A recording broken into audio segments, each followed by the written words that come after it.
What's up, guys? It's your boy Mo here, and as you can tell by the last 3 uploads, I am a nuke guru. So Marley's going to give you some tips on how to achieve a nuke in Modern Warfare 2. ACR, UMP, FAMAS, Scavenger, Claymores, a camping tent, a fire. Nah, I'm just kidding. I'll be a bit more serious than that. No digs at him. Marley's in the description. Go subscribe to him. He makes videos a little bit kind of like mine, and he's got an amazing accent. So we'll take that.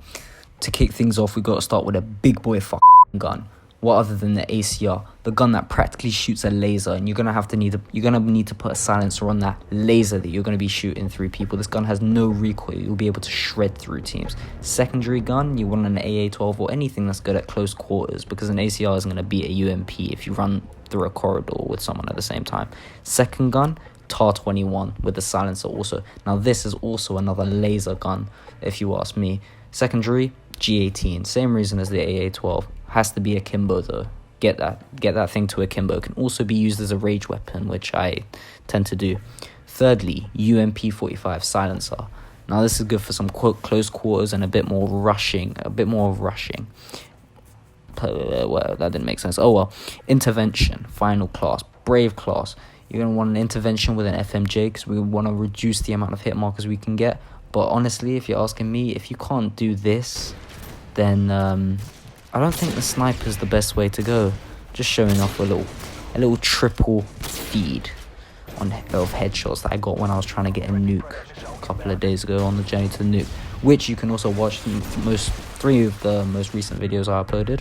Anyway, but all of these classes aren't going to make a difference if you don't know how to pick the right one on the right map. If you're playing on a map like Scrapyard, you're going to want to use that UMP because you're going to get into loads of close quarter fights. Whereas if you're playing on Underpass or sub base, you're going to want to be using a more beefed up gun like the ACR, long range, easy kills. Alright, perks. Perk number 1, I wouldn't recommend this, but sleight of hand is good if you're using the sniper class. Other than that, you want Scavenger Pro because obviously at some point during this you're getting 25 kills. You're going to need more ammo at some point. Scavenger gives that to you. Another one which I don't recommend unless you're using a sniper class is stopping power, because you just want to destroy these people. The one that I do recommend though is cold-blooded, so no one with a UAV can come looking for you and end your streak. There's also Hardline Pro, but Hardline Pro. For the third perk, you got to use Scrambler. Who the fuck's using Scrambler? No, I'm just kidding. Ninja Pro, so people can't hear your footsteps, and Sit Rep Pro, just so you don't get killed by a creeping Claymore. Well, there's also Commando Pro if you tend to fall off buildings very easily, but that shouldn't really be the case if you're going for a nuke. And possibly the most important, if not the most important thing to have right when you're going for this nuke, you're gonna need the right kill streaks. Now, for me personally, I like to start for the Harrier. Some people like to start for the Pavlo, but I think that's just added stress. Second one, Chopper Gunner. Now, a Chopper Gunner, obviously the nuke class, but Chopper Gunner can also be substituted for an AC-130, which you can watch, which I tried for the first time in a while, and you can watch me tear through this team on a Stade. I'm not gonna lie, the AC-130 may be better than the Chopper Gunner on certain maps. However, the AC-130 can also be dog shit on other maps. Like, if you got an AC-130 and you're playing on Skid Row, you're lucky to get about 3 kills. So I just tend to stick with the Chopper Gunner. Anywho, after the kill streaks are set up, you got to go for one of the most important things, the title. Now, I like to go for the Invincible. That's kind of what I do. Show off that you are a killing machine. There's also the Flying Tank. Another old favorite of mine is the OG. I also like Rainmaker, so people know that I like to make it rain. All Pro, just because I'm just an all pro type of guy. Devastator, because after I'm done with them, they're all going to be devastated. Lucky 7's also quite a good one if you ask me, because, you know, all you really need is the lucky first 7 kills. Tadar looks nice. Heartbreaker, in case anyone was going for something.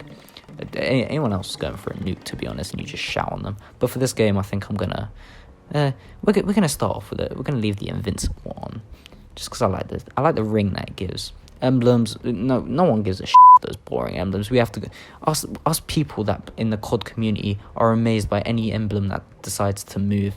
So I like the one that I currently have. There's also the chopper gunner, and these perk emblems, even though I don't like some of these perks, they do look very nice as emblems.